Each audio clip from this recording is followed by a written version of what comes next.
I request all officers to please take their seats quickly and put their mobile phones in silent mode. The chief guest will be amongst us shortly.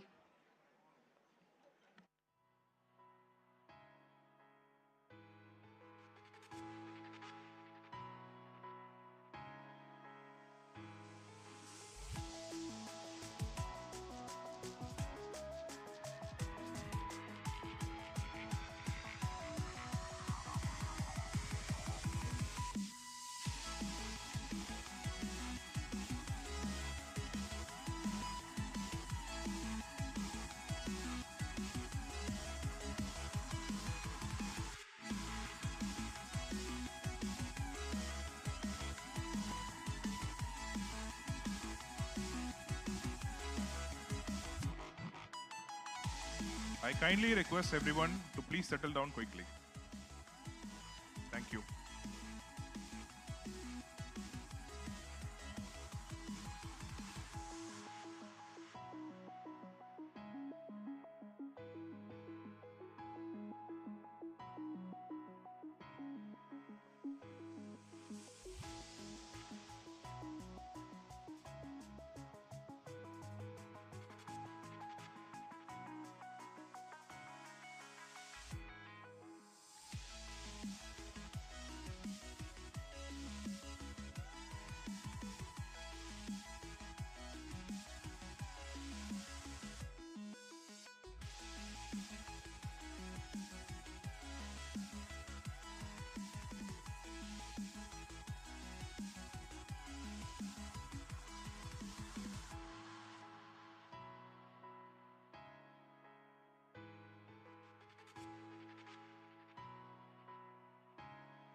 I request all officers to kindly take your seats. And I also request to put your mobile in silent mode, please.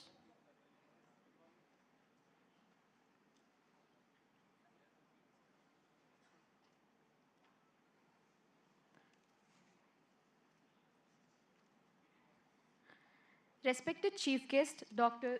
C. Rangarajan, Guest of Honor and Member CBIC, Ms. V. Rama Matthew, Former Chairman and Special Invitee, Sri Ajit Kumar, Chief Commissioner, Chennai Customs Zone, Sri M.V.S. Chowdhury, Senior Officers, colleagues, members of the trade and press, a very warm welcome to each one of you present here. Today, on the momentous occasion of celebrating 60 years of Customs Act, I, Vandana Raj, Deputy Commissioner, And I, Prabhakaran, Deputy Commissioner, take privilege in welcoming you on behalf of Chennai Customs Zone. Today, we've gathered here to commemorate and resonate with the theme, Join Hands, Customs Force Multiplier in Protecting Flora and Fauna. Customs is not only recognized for its role as guardians of economic frontiers, but also for being untiring wildlife warriors. Our vigilance at the borders has enabled the vibrance of nature. The heroic acts of Green Customs in action include countless seizures of exotic flora and fauna at various ports.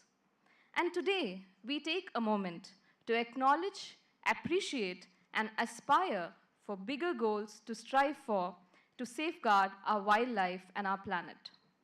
And now, let's begin today's event with a gracious rendition of the Tamil Thai Varthu, presenting our salutations to the rich and ancient language of Tamil. I request all dignitaries and officers to kindly rise for the same.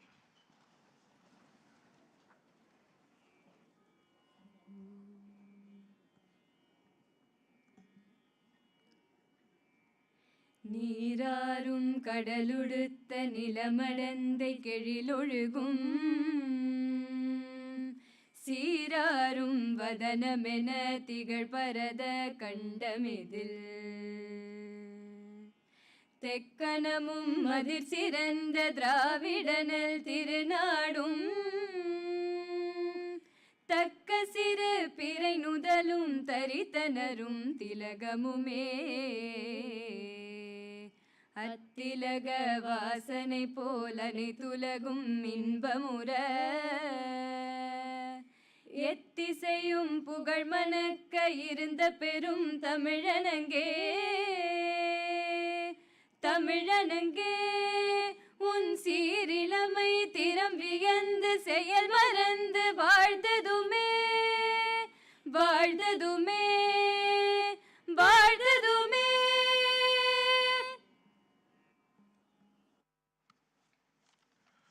Thank you all. Light fades away darkness. Light symbolizes knowledge and wisdom. In the spiritual world, light means life and new direction. With this noble thought, let us begin today's event with the lighting of the lamp. I now invite our chief guest and other dignitaries on the dais to kindly inaugurate the ceremony by lighting the auspicious Kuthuvilakku.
Thank you very much, sirs and ma'am. It is said, music is the language of the soul. And what better way to speak to the heart than through a song?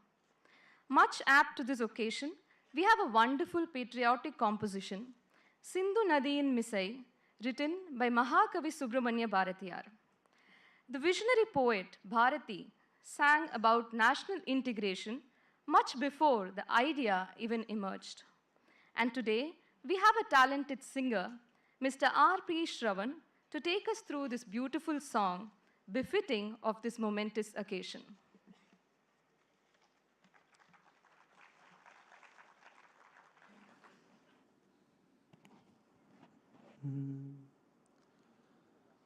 சிந்து நதியின் மிசை நிலவினிலே சேரனன் நாட்டிளம் பெண்களுடனே சுந்தர தெலுங்கினில் பாட்டிசைத்து தோணிகளோட்டி விளையாடி வருவோம்.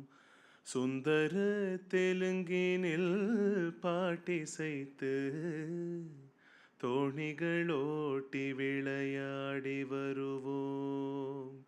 சிந்து நதியின் மிசை நிலவினிலே சேரனன் நாட்டிளம் பெண்களுடனே சுந்தர தெலுங்கினில் பாட்டிசைத்து தோணிகளோட்டி விளையாடி வருவோம்.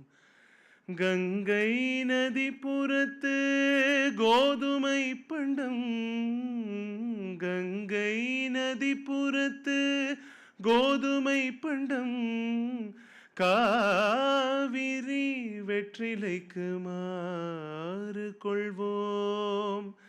சிங்க மராட்டியர்த்தம் கவிதை கொண்டு சேரத்து தந்தங்கள் பரிசளிப்போம். சிங்க மராட்டியர்த்தம் கவிதை கொண்டு சேரத்து தந்தங்கள் பரிசளிப்போம். சிந்து நதியின் மிசை நிலவினிலே சேரனன் நாட்டிளம் பெண்களுடனே சுந்தர தெலுங்கினில் பாட்டிசைத்து தோணிகளோட்டி விளையாடி வருவோம். சிங்களத்தீவனுக்கோர் பாலம் அமைப்போம்.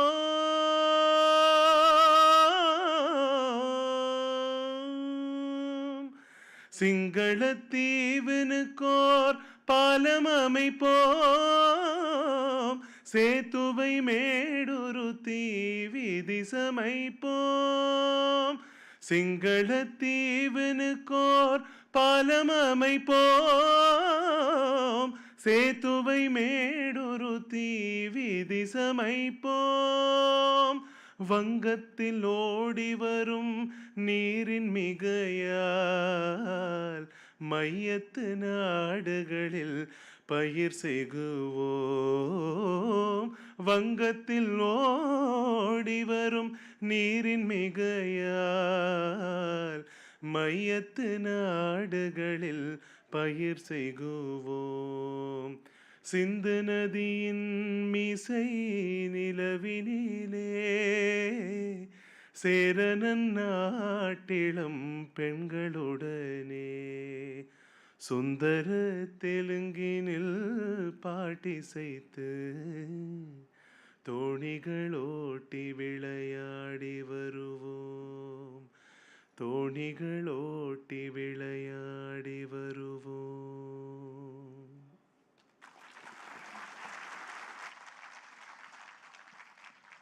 Thank you, Mr. Shravan, for such a soulful rendition.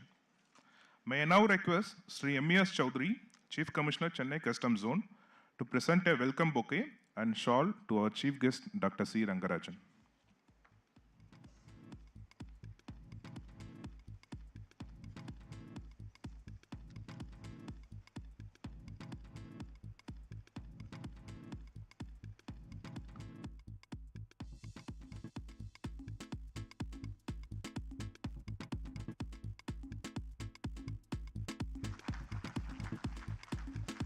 Thank you, sir. I request Ms. Manasa Gangotri Kata, Additional Commissioner, to present a shawl and a bouquet to our guest of honor, Ms. V. Rama Matthew, Member CBIC.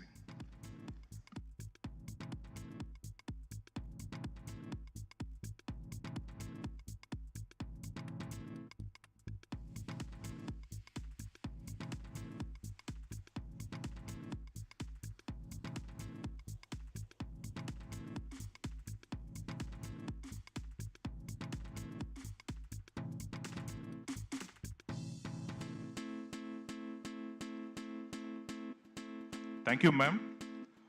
May I now request Sri Sridhar Reddy, Principal Commissioner, to present a shawl and a bouquet to our special invitee, Sri Ajit Kumar, former Chairman CBIC.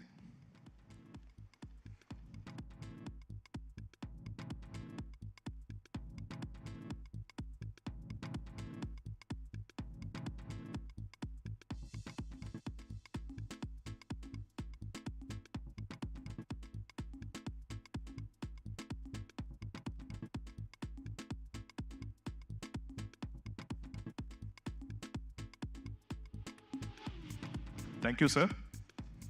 I request Sri Ganta Ravindranath, Principal Commissioner, Chennai Customs, to present a shawl and a bouquet to Sri M.S. Chaudhary, Chief Commissioner, Chennai Customs Zone.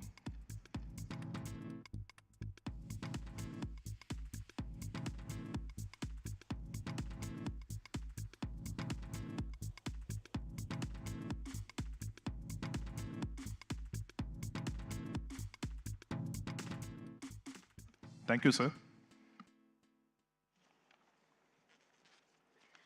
Great leaders don't tell you what to do, they show you how it's done. And we have one such great leader amidst us who has been the energy, the drive, and the force behind today's event. As the leader of the Chennai Customs Zone, his bold vision and diligent execution have always inspired each one of us.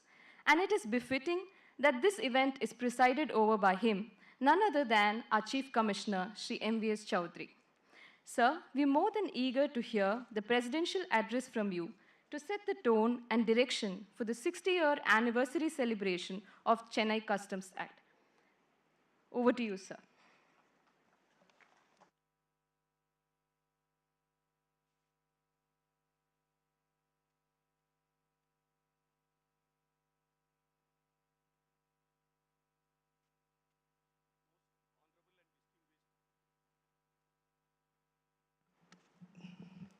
Most Honorable and Distinguished Dr. C. Rangarajan, Most Respectable Madam V. Rama Matthew, Member CBIC, Most Reverential and Admirable, our special invitee, Sri Ajit Kumar, former Chairman CBIC, our most learned senior retired officers, whose contributions we always remember and cherish, my senior colleagues, my most beloved officers and staff who constitute the backbone in the functioning of this department and in realizing our objectives, the members of the trade, members of the industry, the Customs Brokers Association, and our stakeholders, the partner government agencies who work hand in hand with us in working towards the progress and development of this great country,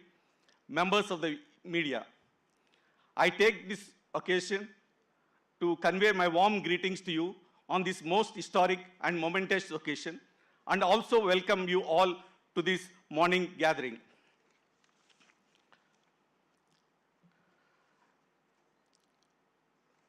This is a very momentous occasion for the country, the CBIC fraternity, and to me in particular, as we gather here to celebrate the 60th year of the Customs Act at this historic venue of Kalaivanar, Oregon, with the theme, Join Hands, Customs the Force Multiplier in Protecting Flora and Fauna.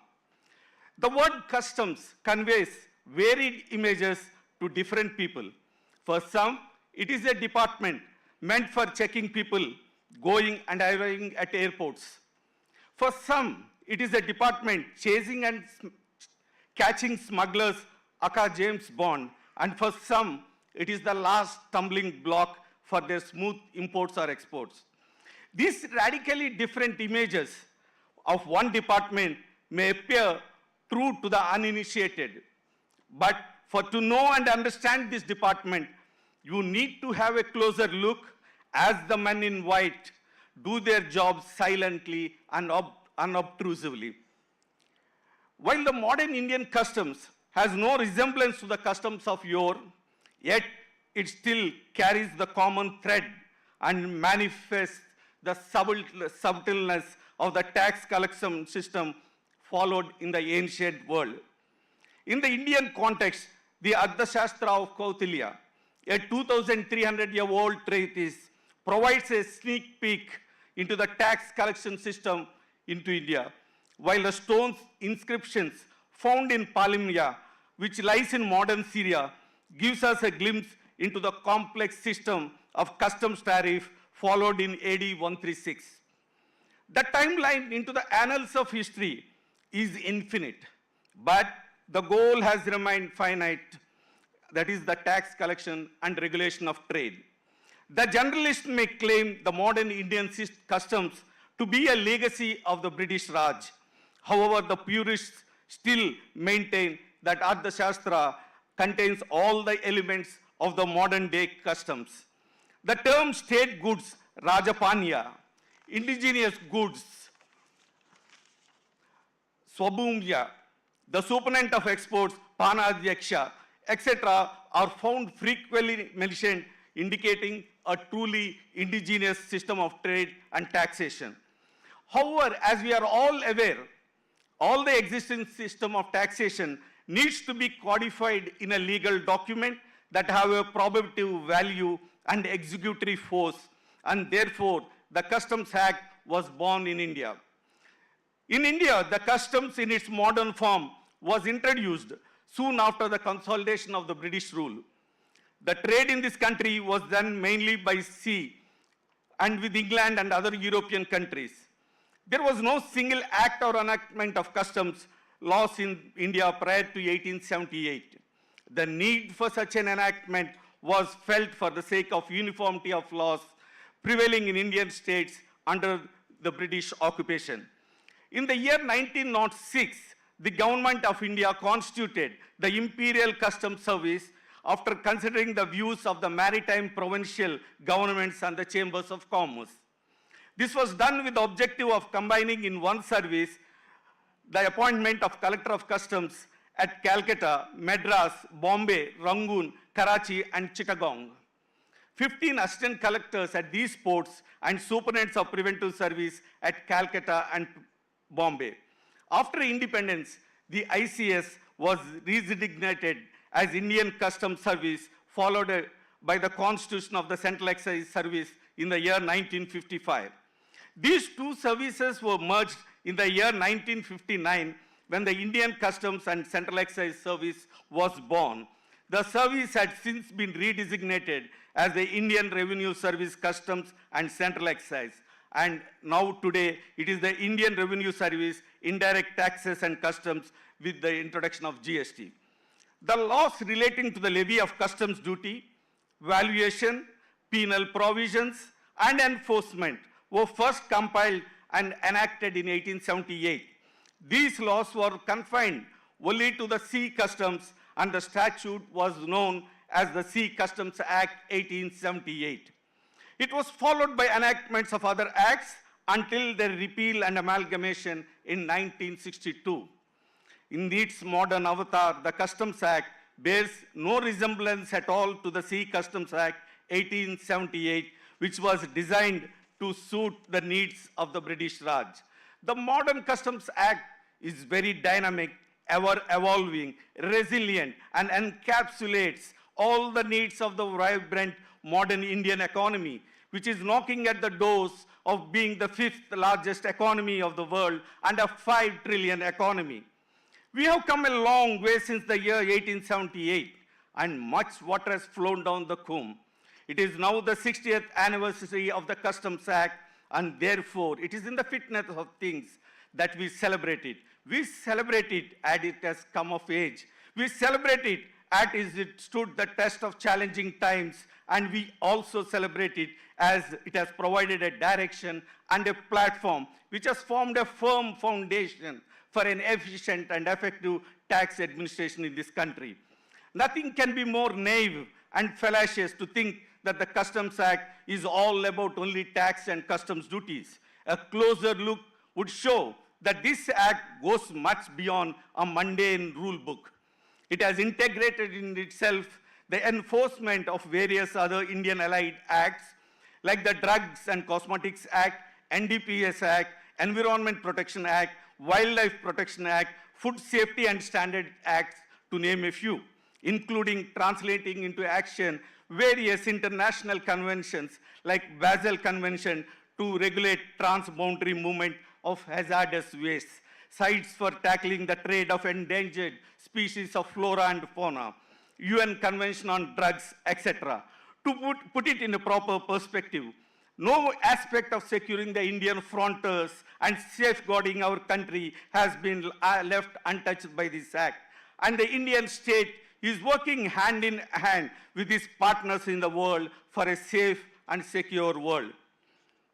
The officers of the Indian Customs have an unenviable job which is full of challenges. They not only thwart the designs of inimical forces trying to weaken the country by pumping in counterfeit Indian currency and gold to destabilize the economy, but they also launch relentless crackdown on drug syndicates targeting the youth with ulterior motive to wreck the social fabric. Indian Customs shoulders the dual responsibility of trade facilitation and combating cross-border smuggling of contraband simultaneously.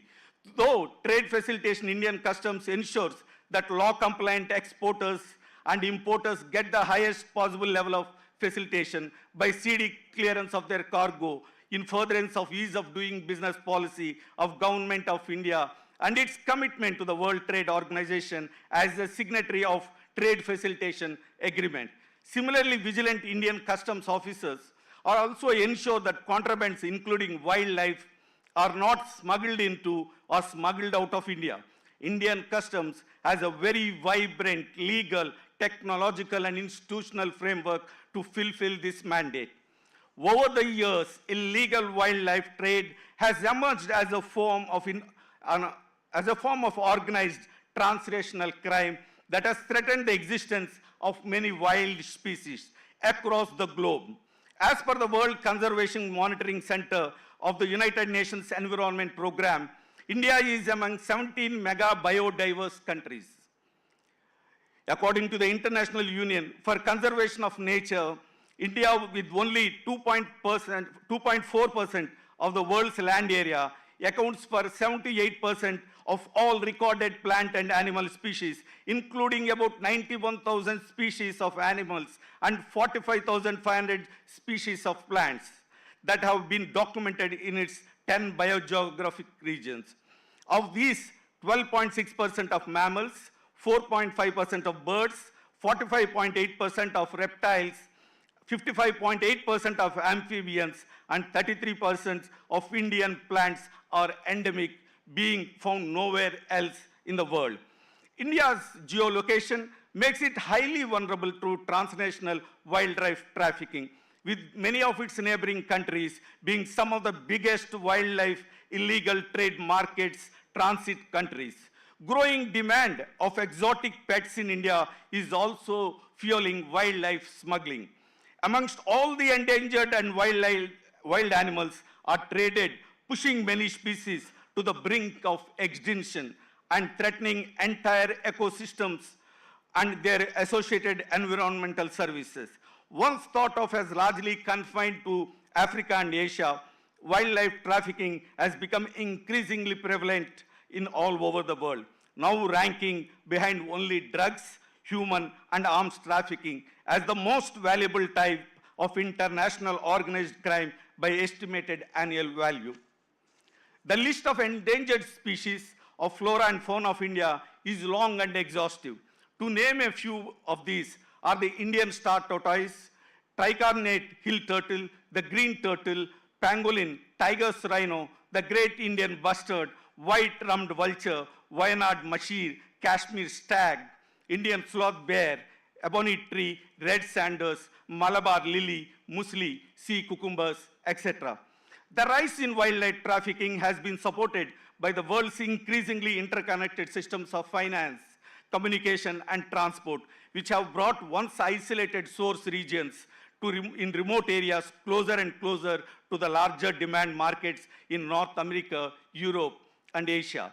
There are also strong indications that other illicit trafficking activities, such as human and drug trafficking, are linked to the illegal wildlife trade, and that profits from wildlife trafficking are funding the terrorist and anti-national activities. One of the challenges that all customs and law enforcement officers face is the sheer volume of international traffic. Another challenge facing the customs official is the ever-changing methods that criminals use to smuggle wildlife products. Organized and well-connected criminal gangs blend illegal consignments with the huge volume of legitimate trade. New means of concealment are invented all the time, including ways to camouflage illegal products. For instance, rhino horn on ivory may be cut and painted to make it more difficult to detect. Other methods, including blending non-protected species with protected ones or using fraudulent documents. The proliferation of air transport has exacerbated the issue even further. A trip that once would have taken months by land and by sea may now take 24 hours or less of travel in a comparative calm and comfort. While these challenges have been boons for the global economy, they have also put the wildlife at risk like never before in history. The negative side effects of this economic progress are immediately evident in the substantial population decline of vulnerable species over the past few decades alone. If wildlife poaching and trafficking continues unabated at this scale, regional ecosystems face not just species extinction, but complete collapse. In the face of such catastrophic overexploitation, steps must be taken to reverse the damage caused by the creation of a global marketplace. The task of protecting them is humongous, and the time is ticking. The government, through its various enforcement agencies, has always been pitching for their conservation. Customs, on its part, has done a commendable job and has emerged as a force multiplier when it comes to conservation of the wildlife, flora, and fauna. The department has carried elaborate training programs for their officers and have sensitized them for this crucial and very critical role. The regular seizures at the points and airports of endangered species are not a mere coincidence, but a result of these proactive results of measures taken by the department. Customs is ever ready to be the torchbearer and the force multiplier in this effort of conservancy. Let us all join hands to save our meek, silent, and the most vulnerable cohabitants of the Mother Earth. In the words of Jayant Godal, the great conservationist, to quote, "Only if we understand, we will care. Only if we care, we will help. Only if we help, shall we all be saved." Unquote. Jai Hind.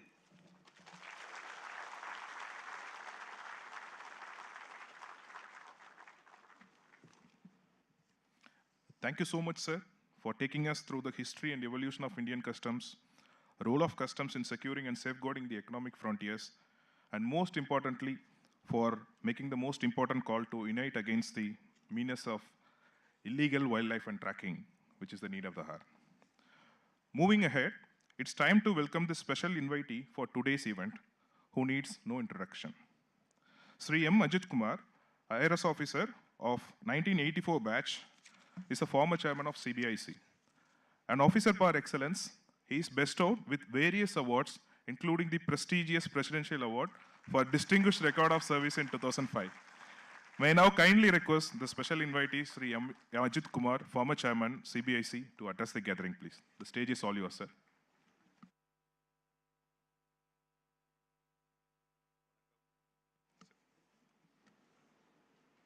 Vanakkam and a very good morning to everyone.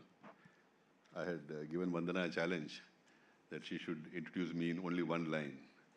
I think she was a little worried that her chief commissioner was watching her, and she has taken more than a line to have introduced me. Thank you very much. The chief guest of the day, Mr. C. Rangarajan, member CBIC, Ms. Rama Matthew, Principal Chief Commissioner, Mr. Chaudhary, retired Chairman, Mr. Sugma Shankar, other retired colleagues of mine, special invitees, guests, and always, as always, my dear staff and officers of customs. It's indeed a great privilege to come and address you. It's always like a homecoming back for me. I don't miss any opportunity given to me by the Chief Commissioner to come and be in your midst. Today we are here to celebrate the 60th anniversary of the enactment of the Customs Act. The Chief Commissioner has rightly said that customs duties are not something new, that the Arthashastra has mentioned about customs duties many, many years back. Even Tamil Nadu, for that matter, has got an umbilical connection with customs duties. Duties were collected here in many, many years ago. It is recorded that we had a very flourishing port of Mahamallapuram, Mahabalipuram, which is now known as Mahabalipuram, where there was a flourishing trade under the Pallava period, and a lot of goods used to come from abroad, including from China. There are also records to show that the system of collection of customs duties was there even in the Sangam period, known as the Ulugu or the Sungam. And many of my colleagues here some young colleagues had come together and brought out a wonderful book called Sungam. I can only see Anuradha here now from that group. I don't know whether there are others present here. But I would recommend that young officers go through that book. It gives you a wonderful history of the collection of customs duty in the state of Tamil Nadu. Although we talk about the customs duty in ancient India, but duties as we know it now were started by the time of the British government. Although the Portuguese had come to India 100 years before the British government was established, the British East India Company was established here in India. But it is the East India Company which started a systematic way of collection of taxes. And after Madras Patnam became a presidency in 1684, it was at that time that the system of collection of duties started. In 1878, we had the Sea Customs Act, followed by the Aircrafts Act, in which there was some rules which were framed for the collection of customs duty, and there was also the Land Customs Act which came after that.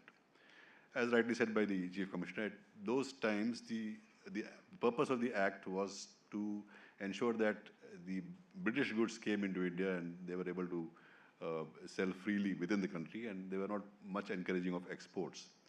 In fact, there was a 10-year period when all import duties have been abolished so that the British cloth or British textiles could come freely into our country. I think post-independence, we have consolidated all these acts, improved upon it, and to meet the genius of the time, and we have come out with the Indian Customs Act in 1962. The primary function we think about when we think about customs duties is to the revenue collection. And perhaps that has been the mainstay for a very, very long time to come.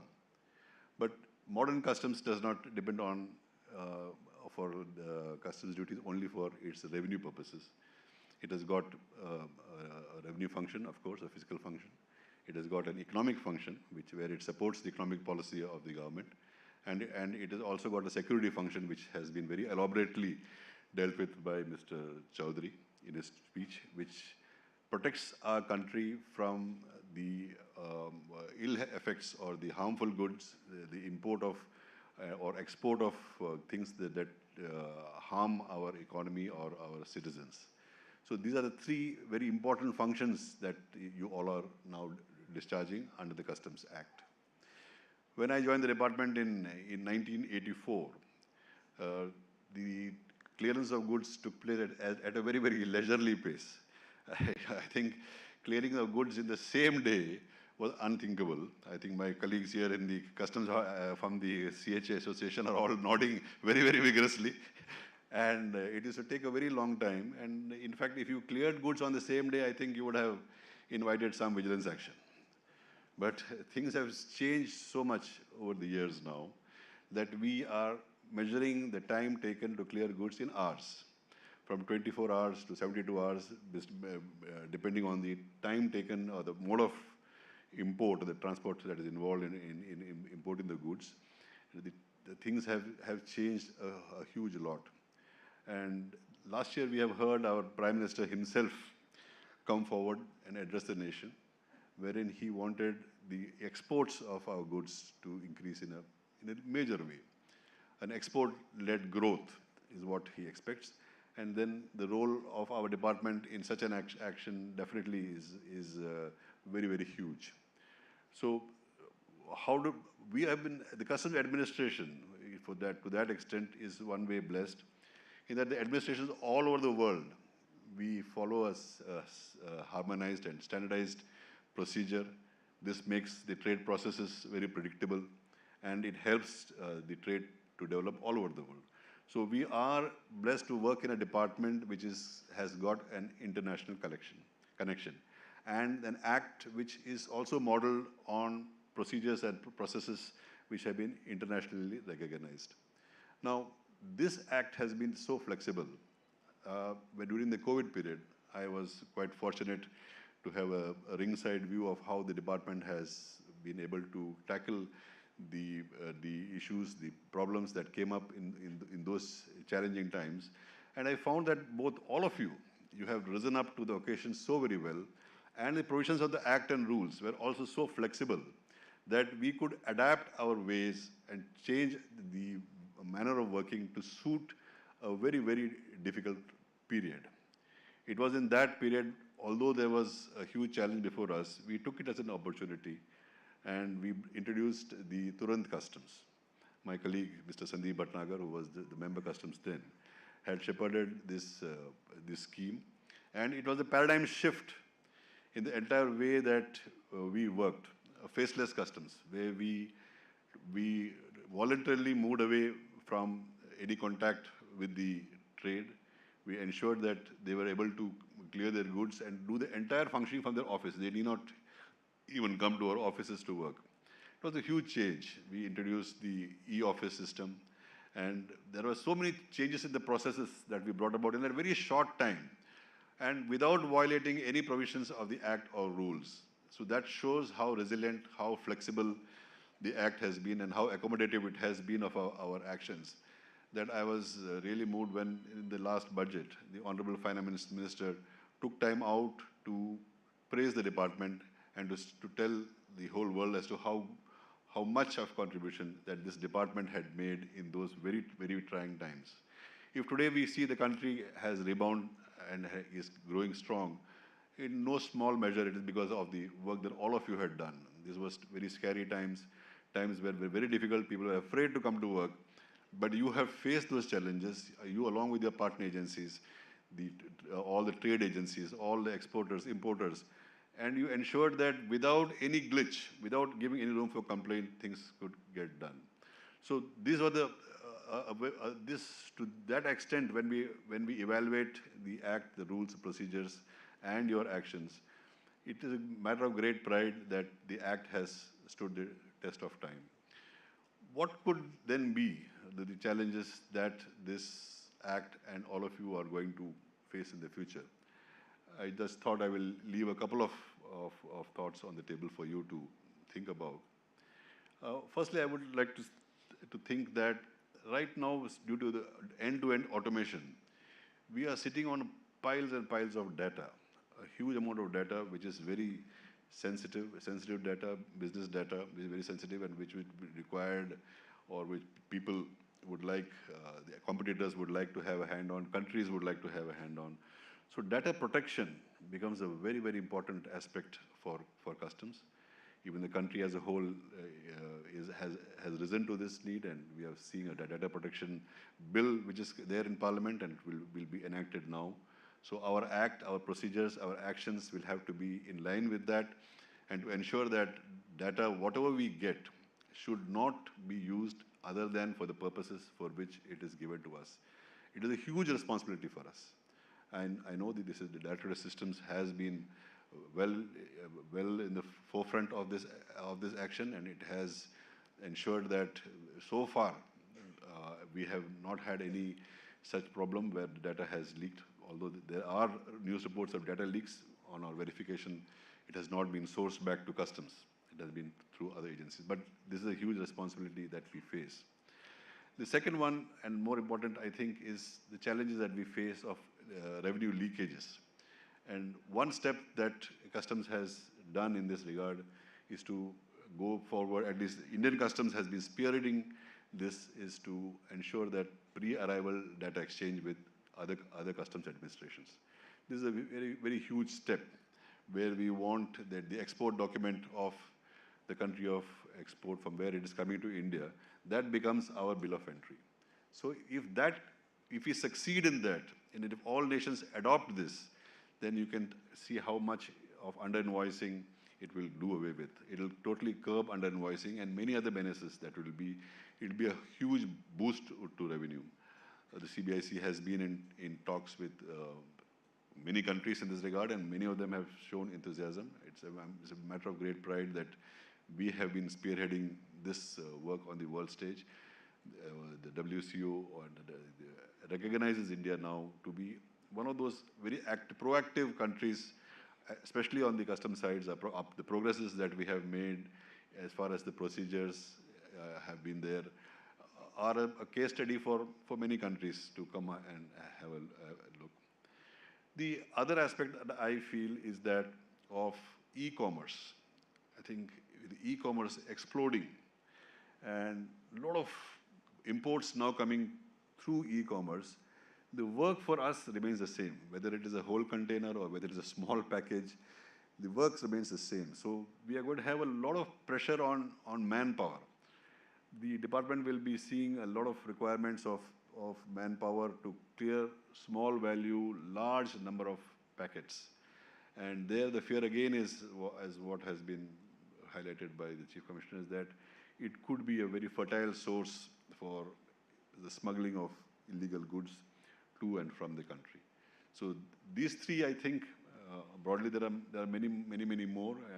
We all know that at present we live in a world which has got a multimodal type of transport. It has got many players in the import-export side, unlike those in the past. These brings a lot of challenges for us in automating our processes. We have been trying in some of these procedures, we have gone much ahead, and in some we are still to catch up. But the other challenges are that of international trade agreements. The country has entered into vast number of trade agreements. Many more trade agreements are under negotiation. These bring their own challenges because each country has got a separate set of treatment. But these we have already been dealt with. Apart from these, I thought these are the three major areas which could come to my mind where the Act and all of you would be put to test in the years to come. As far as the smuggling in fauna and flora are concerned, it's a matter of great concern for the country because we have a very rich biodiversity, as it has been pointed out very vividly with statistics. I don't want to go into it again, but the challenge for you has been to ensure that we protect these things. Yes, our functions, as I said earlier, is not merely to collect revenue. This is also an equally important function of ours. Over the years, Chennai Customs has done exceedingly well. The amount of seizures that you have made of wildlife, of products, of fauna, flora, has been really mind-boggling. But I think we can never let our guard down. We have to continue in this work. I see many young officers in the crowd and who are just perhaps making their way into the department. For them, they should understand that along with revenue, we have a very important function in securing our borders from these illegal acts. And with these few thoughts of mine, I wish you all the best, and I wish that this function of yours is a grand success. Thank you.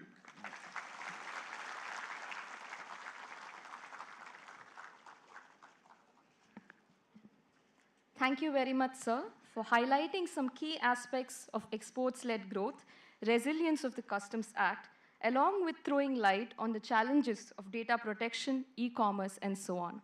It is indeed our privilege to always learn from your rich experience and wisdom. Thanks again, sir. In this wonderful occasion, a high-quality video has been created encompassing the historical evolution of customs, the legislative and technological framework empowering the Customs Act, and the numerous seizures made by our dynamic officers. As a tribute to the untiring efforts of Indian Customs, I request the chief guest, Dr. C. Rangarajan, to please release the video.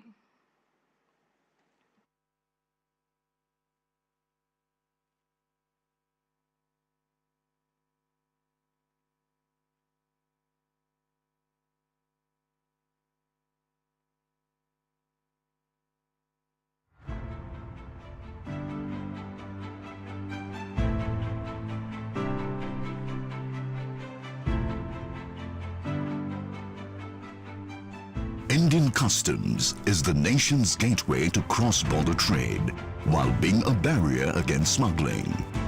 We are not only the protectors of our country's economic frontiers, but also its wildlife frontiers. Now let's travel back in time and explore the history of customs in India.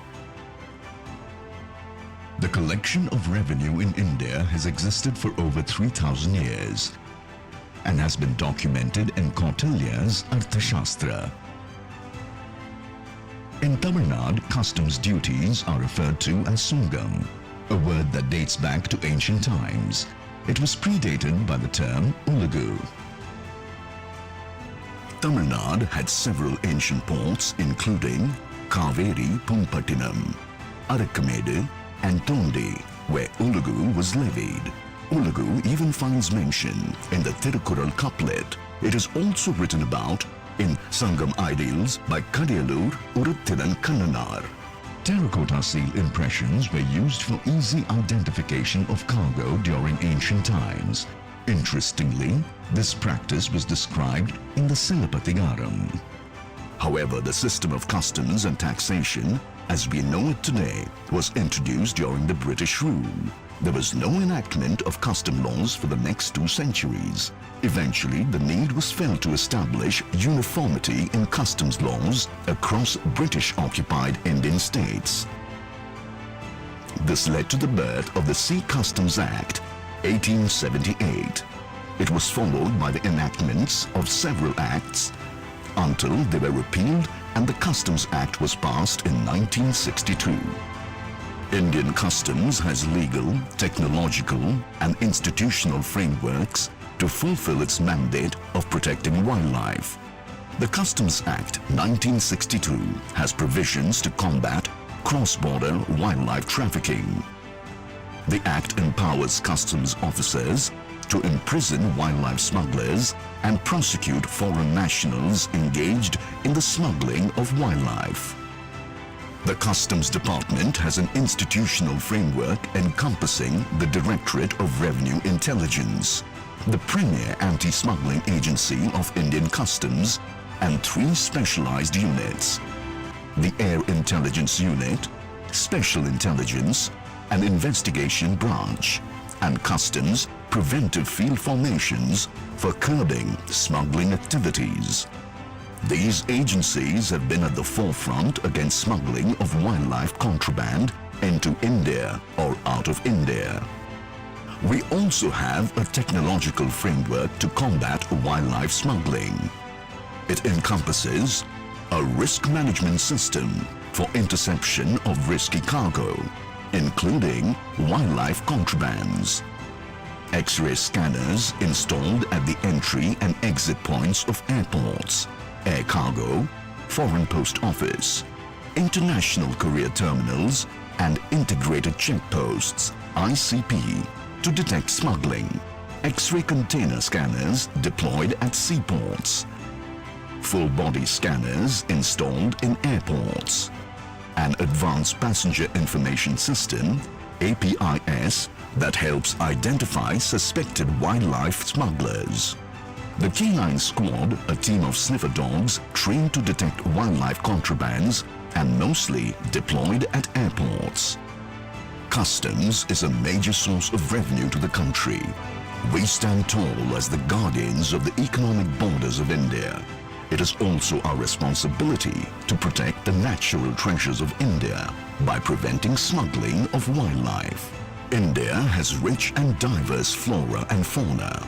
Flora and fauna are essential to human existence. Through their natural functions, they help to maintain the right balance of oxygen and carbon dioxide in the atmosphere. The country is estimated to have over 47,000 species of flora and more than 81,000 species of fauna, including 500 mammal species and 30,000 types of insects. Both flora and fauna are of ecological, cultural, economic, and medical importance. Plants and animals are the heartbeat of nature. They also boost our nation's economy through tourism. Unfortunately, there are darker elements that try to exploit all this natural beauty through smuggling of wildlife. Behind the trafficking of wildlife and animal parts are large international networks. Many are aware about the hunting of elephants for ivory and tigers for their bones and skin. But that's only the surface of it. Many other species ranging from marine turtles to trees are traded. This has brought certain species close to extinction. What triggers illegal trade is the demand for exotic pets and the use of rare wildlife for commercial products and luxury goods. At the other end of the spectrum are those who turn to wildlife crime because of poverty.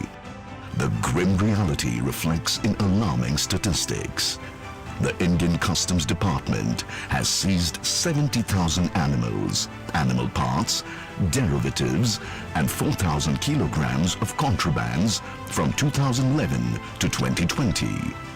A whopping 36.1% of these seizures have taken place at the Chennai International Airport alone. Experience a glimpse of Chennai Customs. The Chennai Customs Zone jurisdiction covers the ports of Chennai, Ennore, Kamarajar Port, and Kattupalli, a minor port. The Anna International Airport, the Air Cargo Complex, 32 container freight stations, and 2 inland container depots. It is one of the major customs formations in the country, contributing around 24.79% of the total customs revenue. The Chennai Airport and Cargo Terminal handle over 30,000 travelers every day. The Chennai Port and its warehousing facilities handle a mammoth 5,000 containers every day. Wildlife trafficking is a serious organized crime with networks of specialized criminals operating in multiple countries located at borders. Customs play a very vital role in ensuring that all goods being declared for entry or exit are legitimate. Customs Act 1962, the 60th anniversary of which is celebrated now, has many provisions crucial to dismantle the cross-border wildlife trafficking networks. The remarkable seizures by Indian Customs has to a greater extent disrupted the wildlife trafficking chain of poaching, trafficking and consumption within the Indian borders.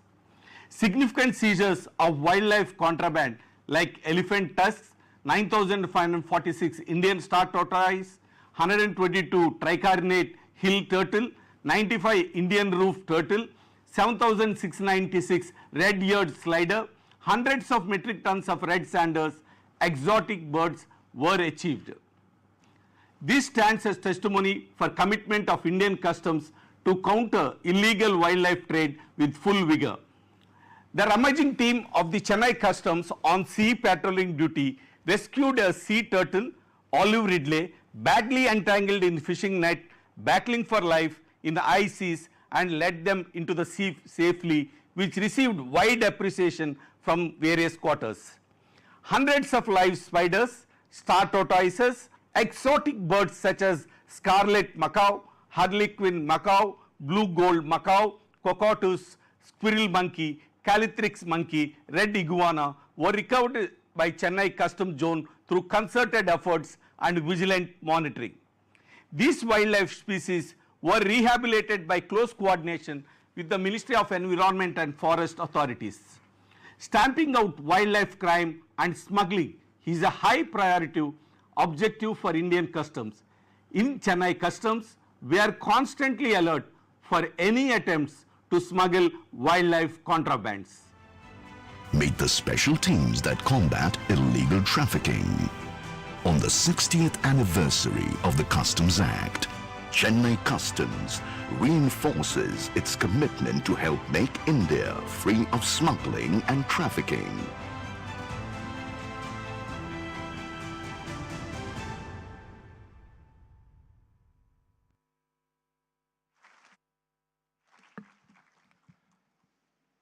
Thank you, Team Chennai Customs, led by our Chief Commissioner, sir, for such an informative and wonderful video, which showcases the tireless efforts of Indian Customs in combating illegal wildlife trade and cross-border wildlife trafficking.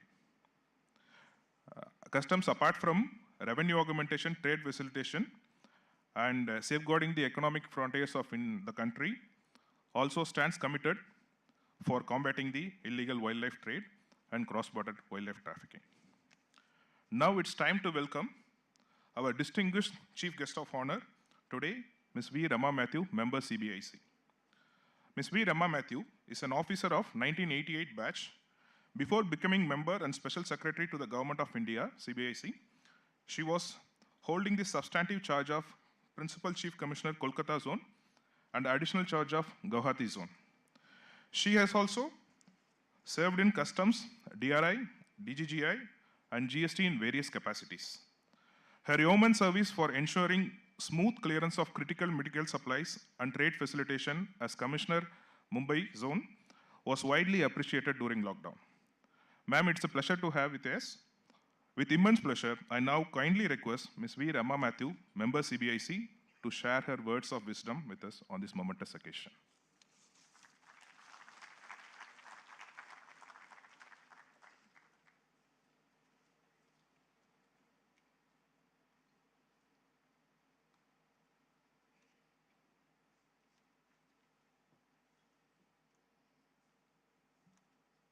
I'm sure about the words. I'm not so sure about the wisdom. Respected Sri Dr. Rangarajan,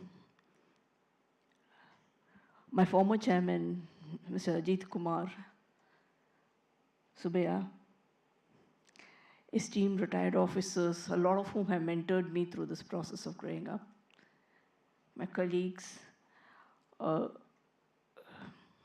partner agencies, officers of Chennai Customs, and other distinguished guests. So much has been said today about what customs is all about that I'm not sure exactly what I'm supposed to be talking about at the moment. Customs is a force multiplier, not just in protecting flora and fauna, generally as a force multiplier. I think I will go there. I will limit my contribution to the subject of flora and fauna to a very simple thing. I leave you with that very simple thought. I don't know whether you know the story of rabbits in Australia, eucalyptus in the Western Ghats, or catfish in the backwaters. We keep talking about rare species, endangered species. I'll talk to you about endangered environment. What happens when, without thought, not necessarily even smuggling, in all great goodwill, we introduce a foreign species to the local environment. In Australia, when rabbits were first introduced, it was seen as vast grasslands, a good way to feed people Very interesting thoughts. Now you pay people to shoot rabbits because they're such pests, because there were no natural predators. The same thing happened to catfish in the backwaters. The natural predators didn't exist, so they actually took over native species. And what eucalyptus has done to the Western Ghats water tables is now the stuff of legend. We think of eucalyptus as beautiful trees, very fragrant trees. We actually sniff it when we drive through. But what they have done to the local water table, only an environmentalist will be able to tell you.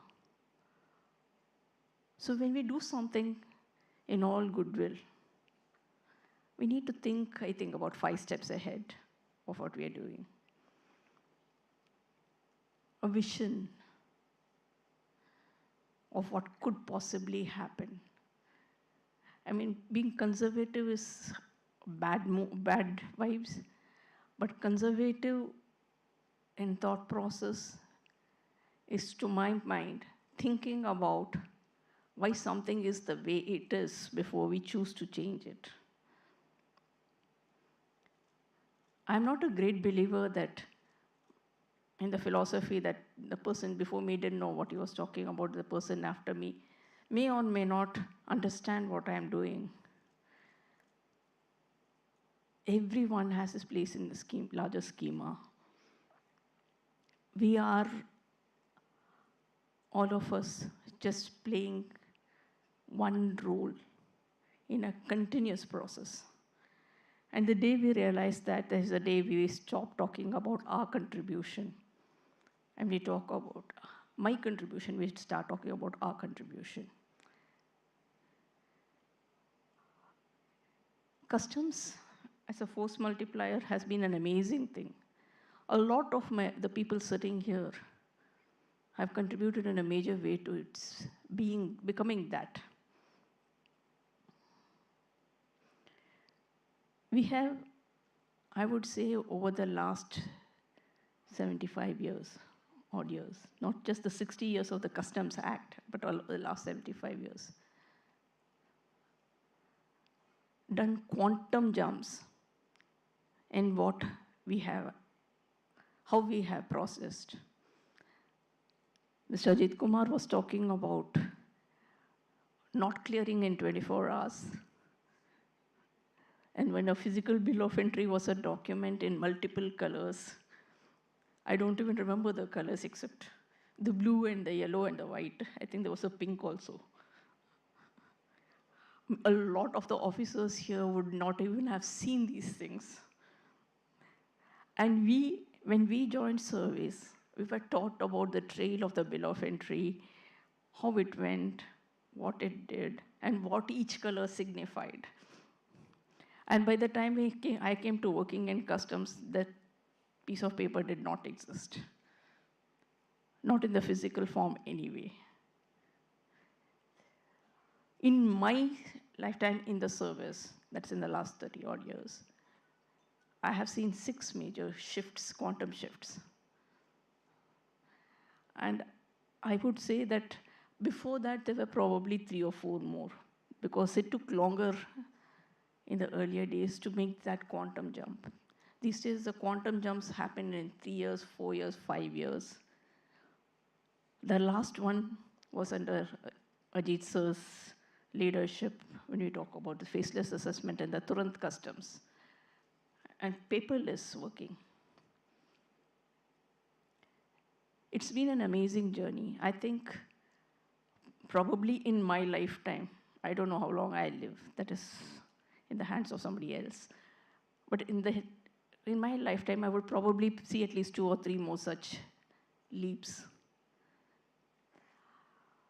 What I would hope and look for is not to make that leap blindly, but make that leap consciously with full awareness of what we are doing and where we are going and how we are planning to get there.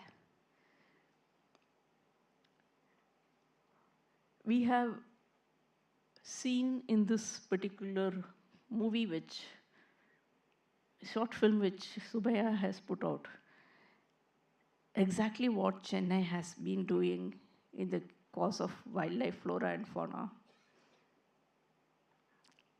Conservation, what customs can do. I would say that Chennai Customs has been a leader in this field. You have seen Calcutta probably in a minor way catching up. But Chennai has led, been at the forefront of all seizures, I think, over the last few decades. I don't know whether that is because Chennai has been the center of smuggling of wildlife flora, flora, or it is because there is so much more awareness in Chennai about this kind of smuggling. I had served in Calcutta before. Calcutta is a very interesting place, I must tell you. The entire Northeast contributes amazingly to the kind of variety of sheer produce which can actually be smuggled in this particular area. And it also is closest to the markets physically and geographically, both as transit and as user countries. But strangely, the larger seizures of some of those commodities happen here. It is interesting and gives cause for thought. The seizures in the Northeast have been a very large scale also. Where they have been caught, the quantum has been huge. We don't believe in small, by the way, in Indian customs. We always believe in large. The larger, the better. The bigger the quantity, the better. Whether it's revenue, whether it's import or export, whether it is a seizure, whether it is finding something to do, whether it's a contribution.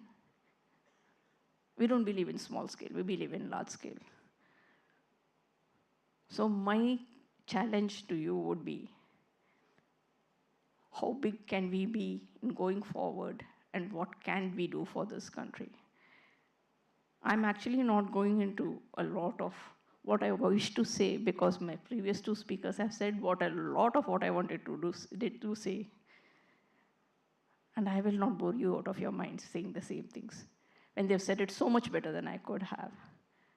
So I wish you all the best. It's a beautiful function. Thank you, and Jai Hind.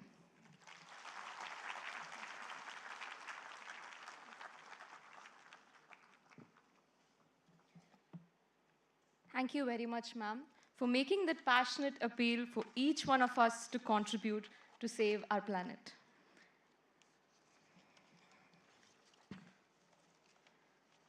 Dr. C. Rangarajan is a leading economist of India who has played a key role both in academic as well as in policy making. He has held several important positions, which include Governor of Reserve Bank of India and Governor of Andhra Pradesh. Dr. C. Rangarajan obtained his honors degree from Madras and PhD from the University of Pennsylvania. He was till May 2014 Chairman, Economic Advisory Council to the Prime Minister in the rank of Cabinet Minister, a position he has held since January 2005, except during 2008-09 when he was the Member of Parliament, Rajya Sabha. During 2003 and 4, he was the chairman of the 12th Finance Commission.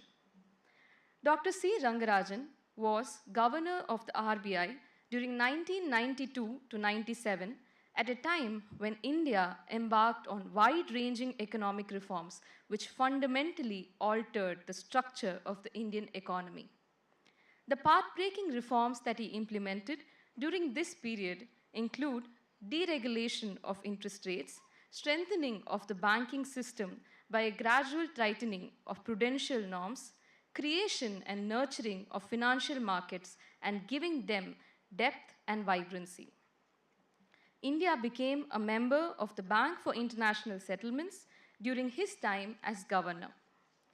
In recognition of his distinguished service to the country, the government honored him with Padma Vibhushan in 2002, the second highest civilian honor. He was the recipient of Professor P.C. Mahalanobis National Award in Official Statistics in Lifetime Achievement Category 2020. He was awarded the first Dr. C.R. Rao Centenary Gold Medal for Lifetime Achievement by the Indian Econometry Society in 2021.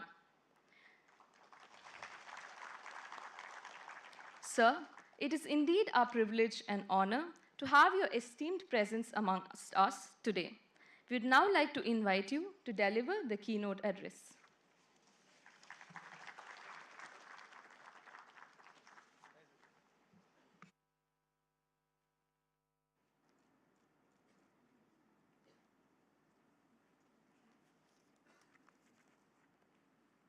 Flowers are coming in the way, no? No, it's all right.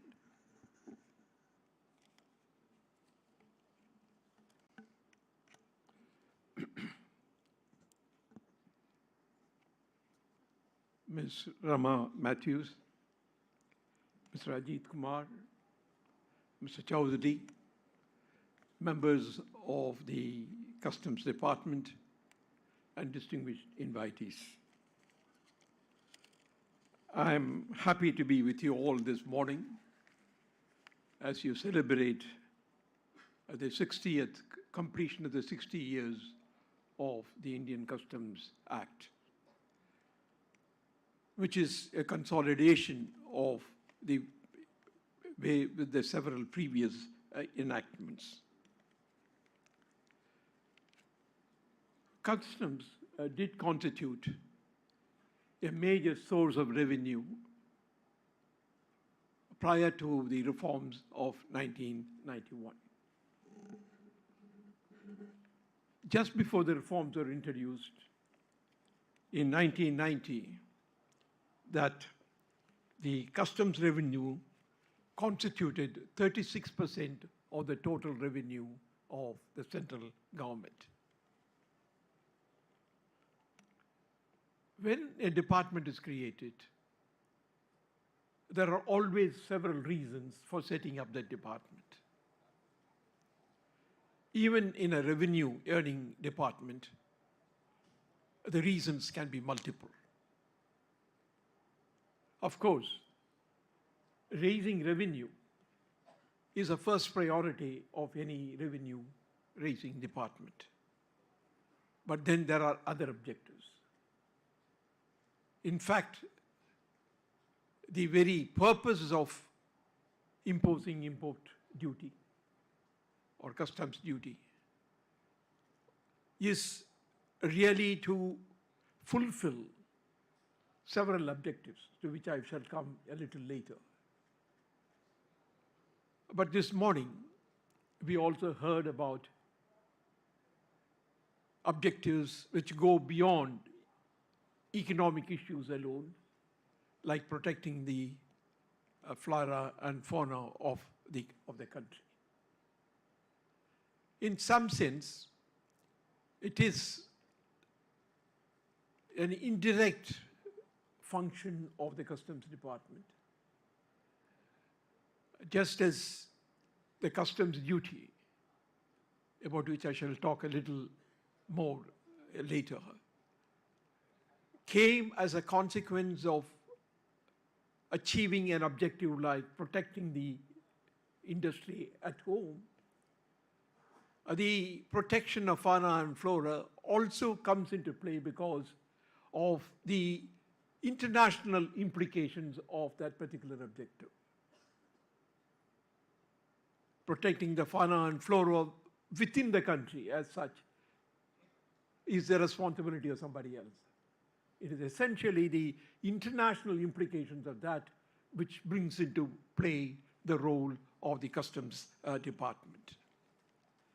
Therefore, when you judge the performance and efficiency of a particular department, one needs to bear in mind the objectives with which that department was set up. So when you judge the efficiency of the Customs Department, you not only look at the revenue earnings of that department, but also look at the other specific objectives that have been put before it. Of course, any department of the government must also be judged by the pure efficiency with which the department is functioning. That essentially means how well the officers and the members of the department complete the job, how effectively they perform that particular function. But therefore, in the context of even a revenue earning department, their customer relationship is also critically important. All of us have traveled abroad, and many and almost all of us coming from abroad land in India past midnight.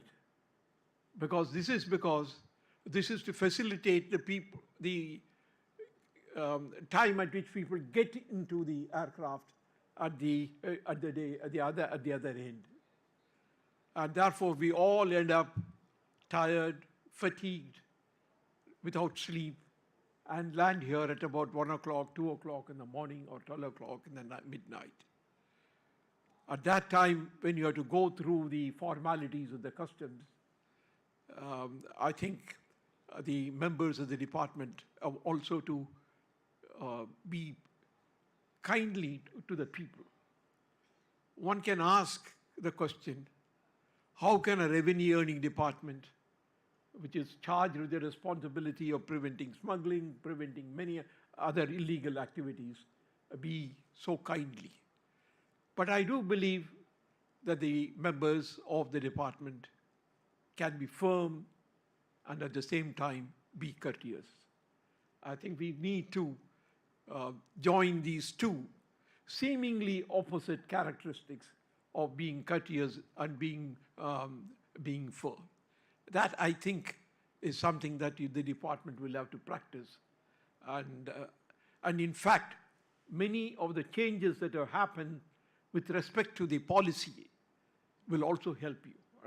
And I'm going to presently go into that issue of what is the change in policy regarding the customs duty in this country, and what important changes were brought about by the reforms introduced in 1990 and 1991.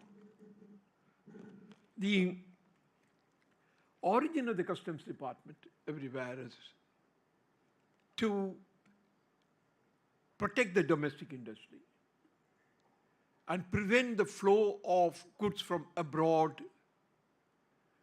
in a way in which it is harmful or injurious to the domestic industries. Then there are two options open.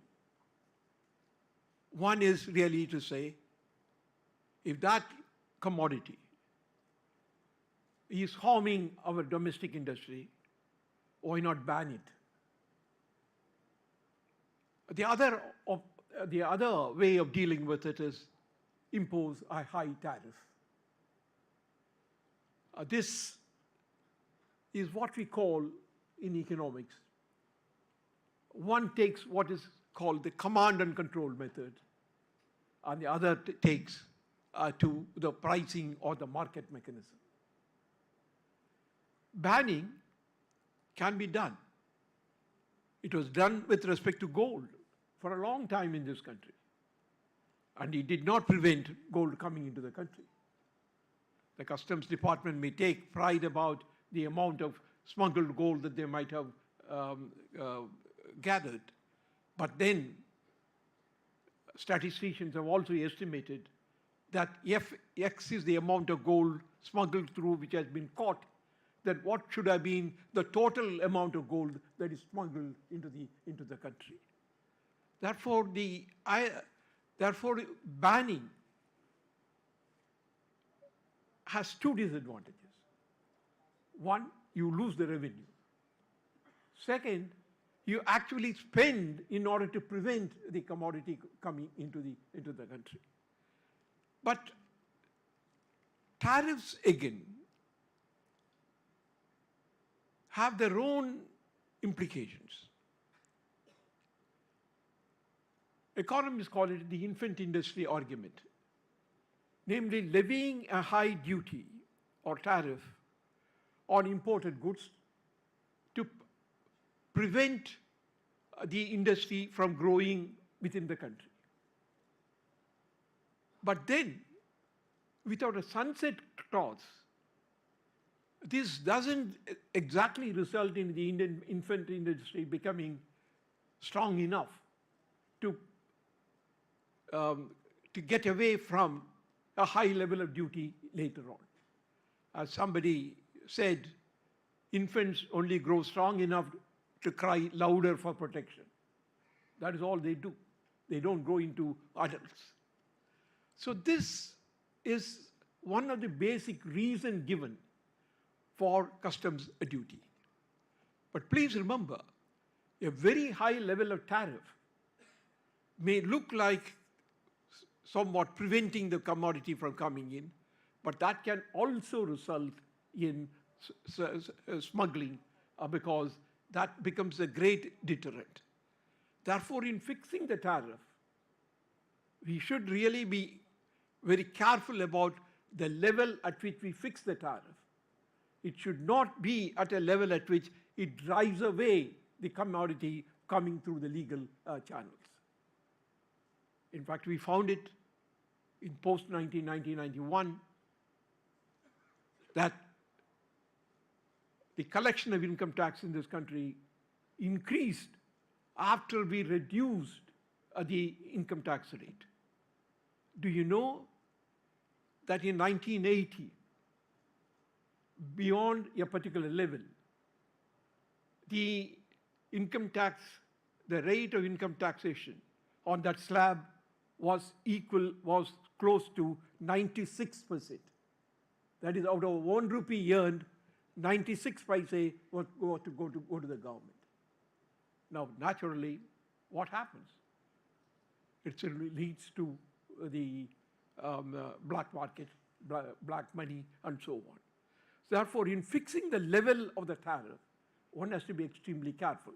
I will come back now to the fixing of the tariff before and after the reforms, and that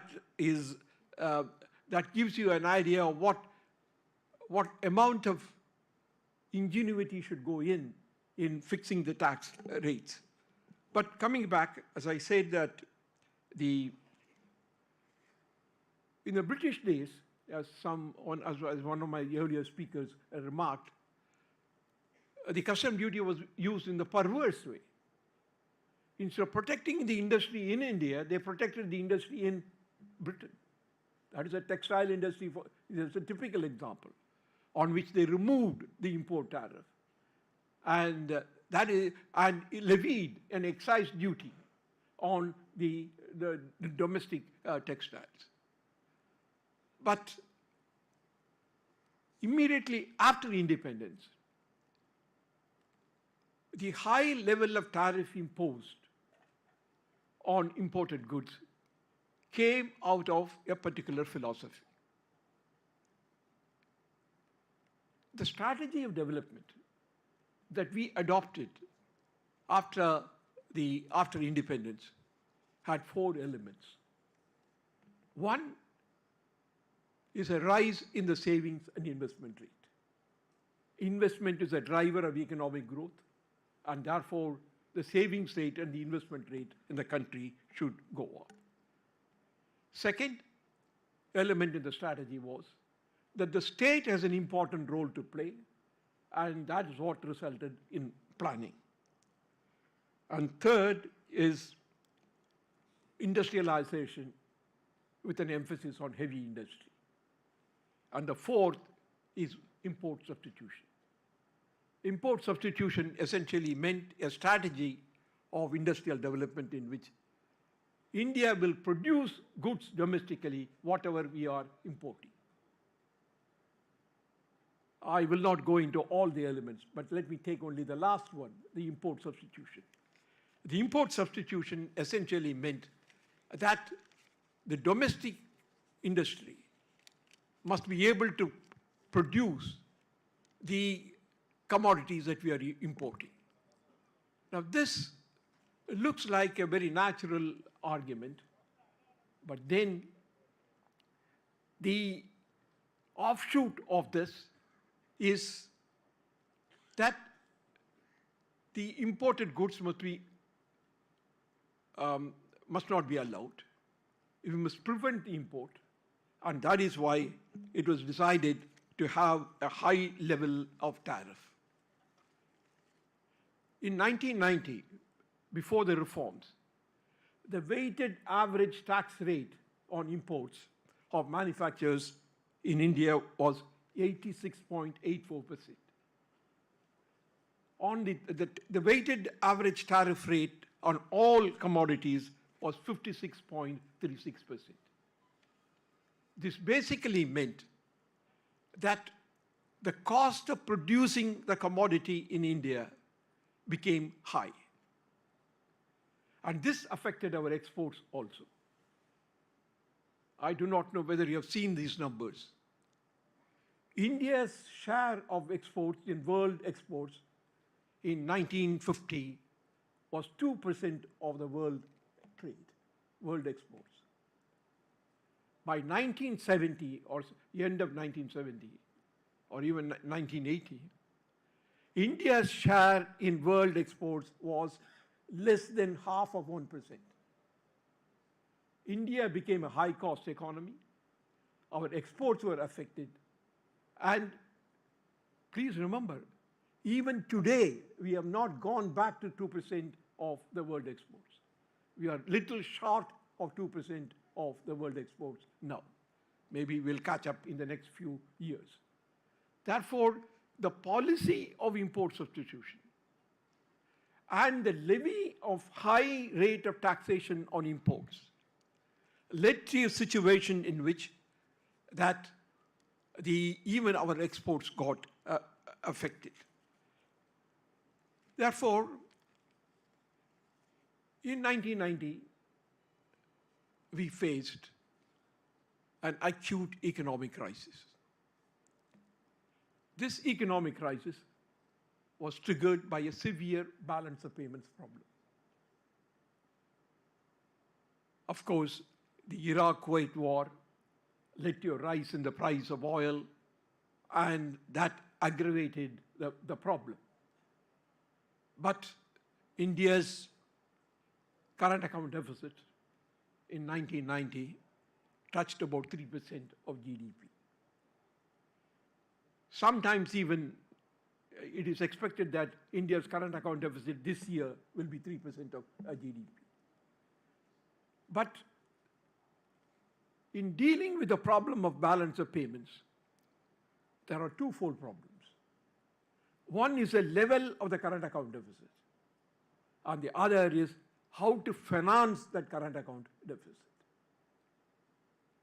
The problem in 1990 was not only that the current account deficit was high, but also it was difficult to finance it.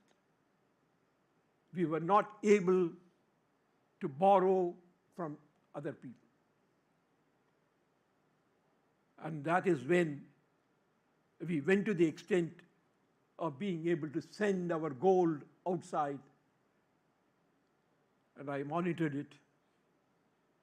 I spent sleepless nights until that gold, 46 tons of gold, actually reached London. Of course, it went by chartered flight, and then some through the normal flights, and so on. But I'm saying this only to show that we landed up in a serious situation in 1990 because of the high level of current account deficit and our inability to finance that deficit. And that is the time at which we had to rethink about our own strategy of development. the 1991 policy. I am a little proud of the fact that I was part of the team which ushered in the reforms. That we made three important changes. One was to dismantle the vast network of permits and controls that dominated the system. Second, we reoriented the role of the state. We did not diminish the role of the state, as some people think. That is not correct. In some areas it expanded, in some areas it came down. But there is a reorientation of the role of the state. And thirdly, from our point of view this morning, is the move away from the import substitution policy and to embrace world trade. We did devaluation in order to correct the balance of payments. And that also, it was done in a very dramatic way. You may recall that we did the devaluation in 2 steps. And that time, the devaluation was not done by the government. The government agreed and government decided, but the devaluation was done by the Reserve Bank of India. Because the Reserve Bank of India used to announce every day that in the morning at 9 o'clock, we will say what the rate of exchange rate of the rupee will be. And on that morning, on July 1, I just announced the rate of the exchange rate of the rupee will be X, which is a substantial decline in it. And people were shocked, and people did not know what it is. And then followed it up by 2 days later by another substantial reduction in the value of the rupee. I'm saying all of this to say that ultimately it is a balance of payment situation which is critical. And you are part of it in one sense. And the major policy decision at that particular time was not devaluation. We have done devaluation before. We did it in 1966 in a big way. That is not the main thing. The change in the policy that came as a consequence of the reforms is extremely important. We did away with large number of physical controls on imports. And we also did move towards reducing the tariff rates on a wide variety of commodities. I can tell you that as a consequence of all of this, in 2015, on manufactured goods, the rate of taxation tariff rate is 9%, the weighted average. And overall, it is 7.3, compared to what I told you earlier, 86% on manufacturers and 56% on overall. So we moved away from a high-level tariffs to low-level tariffs and be willing to compete in the world market. India's exports in, let's say, 1990 was 4.75% of GDP. Today, it is 11.1 of GDP. Imports are 8.24 earlier, and it is 14.98 now. The point that I wish to make, and with which I will conclude, is that the share of customs duties as a proportion of total revenue has come down substantially. But that is not a reflection on the department.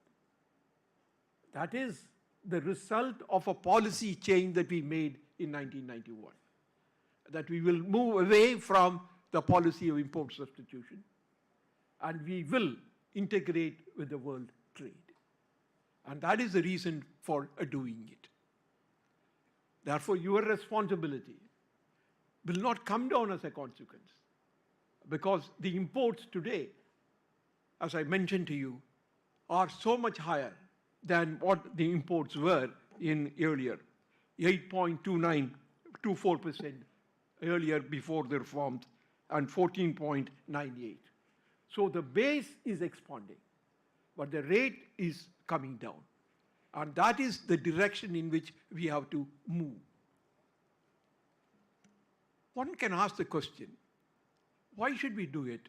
Why can't we have a protection all around? I think the most important thing is, I'm going to take a detour to the theory of international trade. Why should there be free and fair trade internationally? That is essentially because when trade is free, every commodity will be produced in that country in which the cost of production is the least. And in this, again, the theory of international trade talks about comparative advantage and absolute advantage. Take, for example, the trade of paper. Western countries, European countries import paper because they cannot produce paper in that country, because paper cannot grow there. So that is a kind of an absolute advantage. Only one country has the ability to produce, the other country has not the ability to produce that. But there are many other commodities in which several countries have the ability to produce the commodities. But each country will produce that commodity in which its comparative advantage is higher. One good example to give outside is the best lawyer in the town may also be the best stenographer. But he cannot, because he is the best stenographer, he will not go into doing the stenography work. His comparative advantage as a lawyer is greater than his comparative advantage in terms of being a stenographer. Therefore, each country will produce under a free and fair trade that commodity for which it is the best, it is the least cost of, it has the least cost of production in that commodity. And then we can show the welfare of the world as a whole will go up. But the infant industry argument is not without relevance. Take, for example, even steel. In 1947 or 1950, we did not produce steel except for the Tatas in a big way. But given the time, we showed that we are in a position to be able to produce steel as well. Therefore, infant industry argument with a sunset clause is always has meaning. My advice to the government always has been, any levy of customs duty must have a sunset clause. Otherwise, what will happen is that we'll continue to produce that commodity domestically without reference to the cost of production.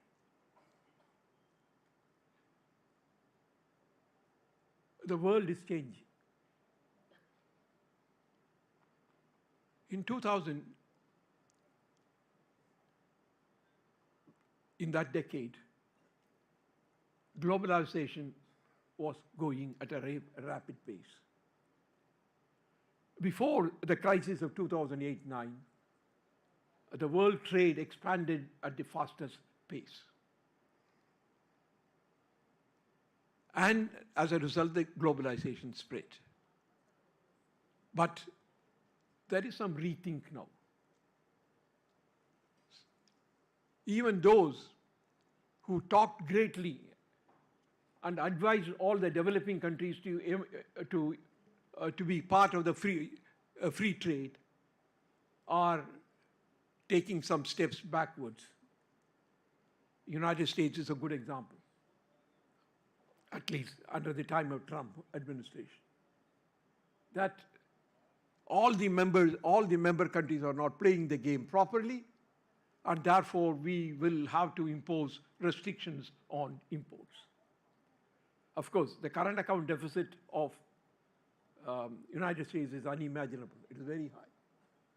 But that is because they have lost their efficiency. But then they say that others are not playing the rules of the game. Yes, some people are, or were not playing the rules of the game in the right spirit. China is one good example of that. But the point is that they are now wanting to go back at a time when the developing countries have reached a stage in which they can compete in the world. So that is a wrong direction in which they are moving. We should really now urge the people, all the countries, to essentially move in the direction of a free trade. Actually, there was a reference to the trade blocs that are being formed. In fact, trade blocs are an antithesis of free trade.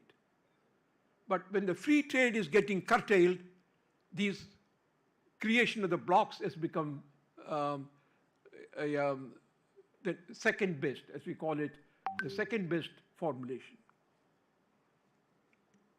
Therefore, we really need to strengthen our economy in such a way that we are able to compete in the world. The Russian-Ukraine war has posed another problem. That is extreme dependence in terms of import of a commodity which is vital on one country or one group of countries is also a problem. When, for example, there is an outbreak of hostilities. Many countries have seen that problem, faced that problem recently. Therefore, and then the other thing is, when any country is extremely dependent upon one vital commodity on outside world, it can also become a problem when there are hostilities. Oil is a good example. But sometimes there is no other alternative. Take, for example, India. India today imports 80% of its fuel requirements, oil requirements, from outside. Maybe extreme dependence on one country may be avoided, but dependence on oil cannot be eliminated until we are able to find out alternative sources of energy, non-conventional sources of energy. That is not immediately available in the horizon. Therefore, in some sense, we have to live in a world in which hostilities are not the normal feature. We have international trade can happen only in a system or only in an environment in which there are no hostilities. Hostilities cannot become a normal feature. Therefore, as we go by, we really need to modify our international trading system to take care of these problems.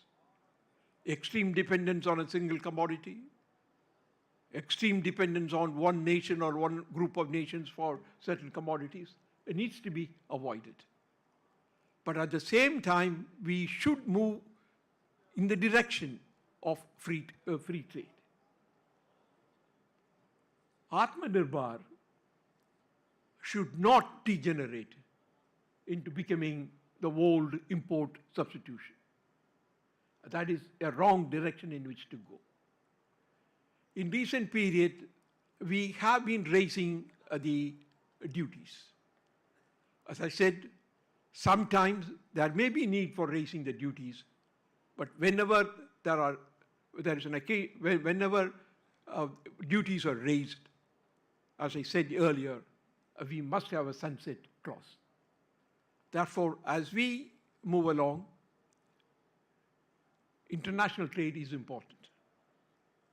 All our talk about $5 trillion or becoming a developed country by 2047, that is 25 years from now, is well taken. We have estimated, I have an article in which I have estimated the required rate of growth of the economy in order to become a developed country by 2047. It means a real rate of growth of 8 to 9% between now and 2047.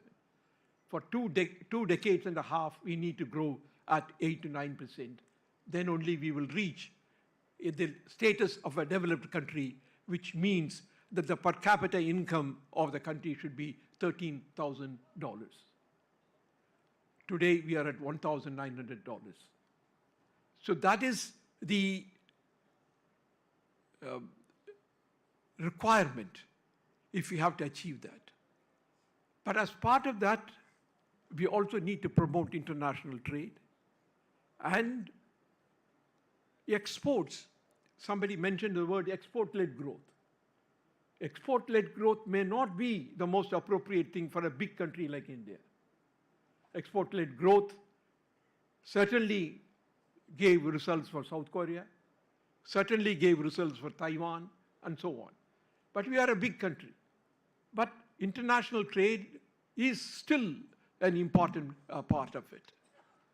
Therefore, as you move along, you have many responsibilities. Some of the earlier speakers spelled out what those responsibilities are. But despite some murmurs now, I believe that the international trade will continue to grow. And while, as we move along, the import duty will come down, but the base of imports will widen, and therefore you will continue to play an important role as far as the economy is concerned. Let me wish you all the very best, and let me also wish you, even though it is somewhat 2 weeks ahead, a very Merry Christmas and a very Happy New Year. Thank you very much.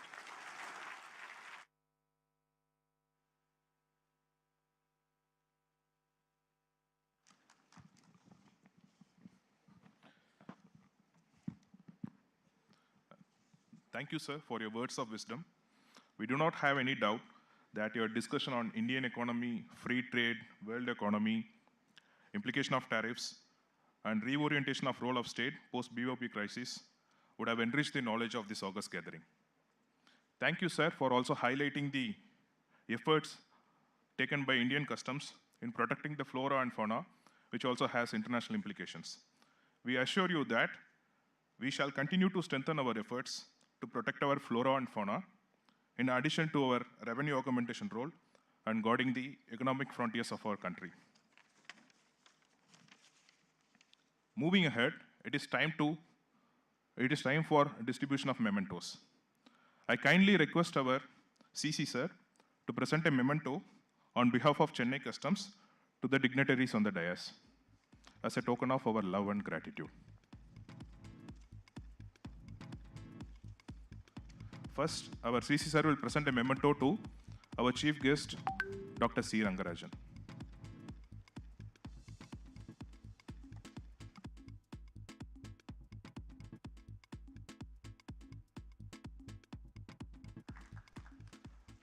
Next, our Chief Commissioner sir will present a memento to CBIC member, Ms. Rama Matthew, madam.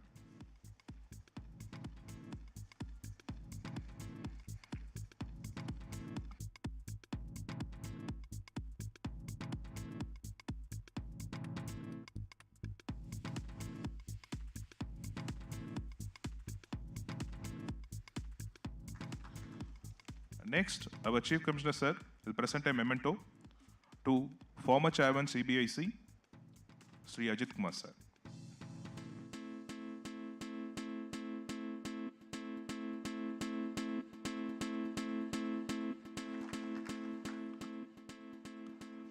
Now may I kindly request Sri Srinivas Nayak, Principal Commissioner, to present a memento to Sri M.S. Chaudhary, Chief Commissioner, Chennai Customs Zones.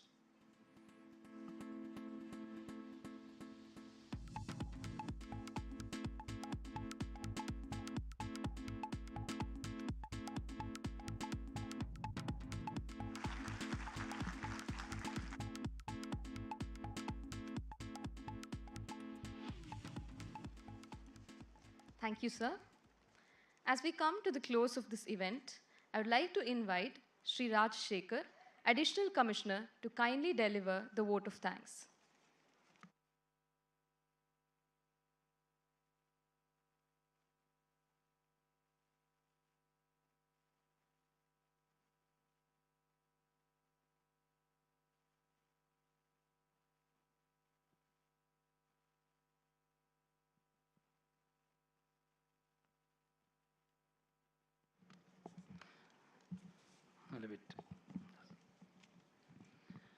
Respected Chief Guest of the Day, Sri Rangarajan Sir, Guest of Honor, Srimati V. Rama Matthew, Member CBIC, Special Invitee, Sri M. Ajit Kumar, Former Chairman CBIC, the Chief Commissioner of Customs, Chennai Customs Zone, Sri M.V.S. Chaudhary, other distinguished guests, and my dear colleagues and friends. It is time to express our gratitude to all who have made this event a memorable one. To quote William Arthur Ward, feeling honored and not expressing it is like wrapping a present and not giving it. So I feel honored and privileged to get this opportunity to propose vote of thanks on behalf of Chennai Customs on this special occasion. I would like to begin by thanking our chief guest, Padma Vibhushan, Sri Rangarajan Sir, who has spared his precious time for us and graced this occasion with his presence. We all are fortunate to have his esteemed presence in this event. Sir, your speech was thought-provoking and we are enriched by your words of wisdom. Sir, with reference to your suggestion, sir, we assure that while we are firm with the offenders, we will be definitely courteous, rather more than that with the genuine trade and genuine passengers. Thank you very much, sir. We are deeply inspired and honored by your presence. We all know that this event is part of the nationwide celebration of 60th anniversary of Customs Act 1962. And it is indeed fitting that member CBIC, Srimati Rama Matthew ma'am, has joined our celebration and graced the occasion as our guest of honor. Thank you very much, ma'am, for being with us today and for sharing your experiences and valuable thoughts with all of us. Madam, with reference to your observation, I can say that we in Chennai Customs are well aware of these things, ma'am, regarding number of seizures of this wildlife and other products. This out of great awareness on our part, ma'am. That is why we are in the forefront in the country, ma'am. I want to assure you that we will continue to do that. So your presence has made this event more special, ma'am. Thank you. Thank you very much. Coming to our special invitee, Sri Ajit Kumar, sir. We in Chennai Customs have a special bonding with you, sir. Sir has served here as Commissioner and Chief Commissioner and subsequently moved on to become Chairman of CBIC. Thank you very much, sir, for accepting our invitation and gracing the occasion and sharing your valuable experiences and thoughts. Especially one particular thing I just want to mention that your caution regarding the data safety in times of automation, it is well taken, sir. We all should really strive to maintain that safety aspect. We are truly honored, sir, for having you here. Thank you, sir.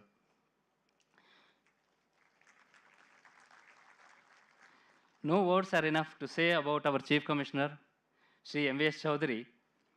Everyone here knows about his great leadership qualities, organizational skills.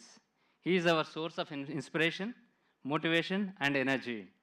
Thank you, sir, for providing exceptional leadership and guidance as you always do. For this event, right from conceptual stage, selection of theme, planning, and execution, the Chief Commissioner has personally monitored and provided guidance. Sir, your speech was highly informative, tracing out the history of evolution of customs over the years, evolution of laws, and as to how the Customs Act integrated itself in the enforcement of various other allied acts. I would like to express our profound gratitude to you, sir. I sincerely thank all the distinguished guests representing various government departments, agencies, and also all other stakeholders for accepting our invitation and gracing this momentous occasion. Thank you very much. My special thanks to all the senior retired officers of CPIC who have graced this occasion. It is really heartening to see our ex-retired chairman, Sri Shukmar Shankar sir, with whom I have personal experience of working under him. I fondly remember working under you, sir. Thank you so much. I thank PRO of this majestic Kalaivar Arangnam for making the venue available for this momentous event. I also thank the members of media for evincing interest in covering this event. Organizing the event of this nature is not possible without meticulous preparation, while working hands, support from all people. Now it is time to convey our gratitude to all who have extended their support to make this event a grand success. I would like to convey our deep sense of appreciation to Sri B.C. Srinivas, Joint Commissioner, and team of officers, Ms. Megha Gupta, Kanaka Subramaniam, Deputy Commissioners, R. Natarajan, Assistant Commissioner, D. Srinivas, Assistant Commissioner, Bibha Sharan, Assistant Commissioner, Madhusudan, Sendil, Sandeep Palapati, all superintendents of preventive, and all other officers for their excellent contribution in successful conduct of this event. The audio-visual presentation depicting the role of customs in enforcing allied acts, pictures showing various uses of flora and fauna, wildlife products, etc., was very interesting and engaging and very informative. Kudos to the entire team for such an excellent presentation. I also would like to thank Ms. Meraki Communications, the event managers, for these excellent arrangements, making this event a grand success. My big thanks to all the officers and staff of Chennai Customs for attending in big numbers and making this event a grand success. Last but not the least, I thank Ms. Vandana Raj and Prabhakaran, Deputy Commissioners, for their excellent comparing of the event. Thank you, everyone. Have a wonderful day. Jai Hind. Thank you.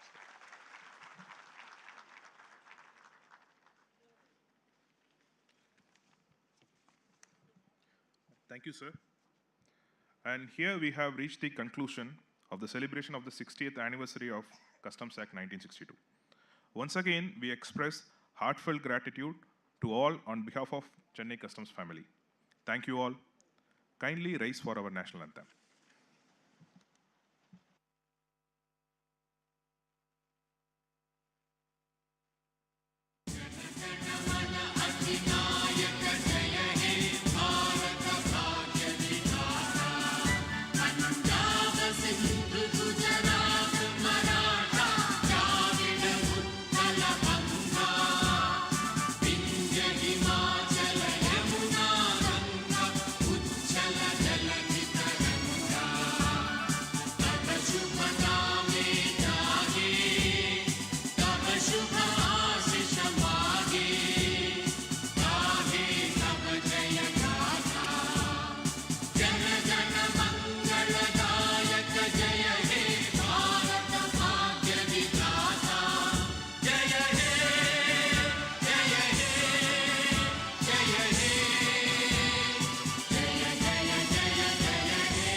Thank you. Just one important announcement. Lunch is served on the left side for senior officers, and for members of trade and press, lunch is served on the right. Thank you.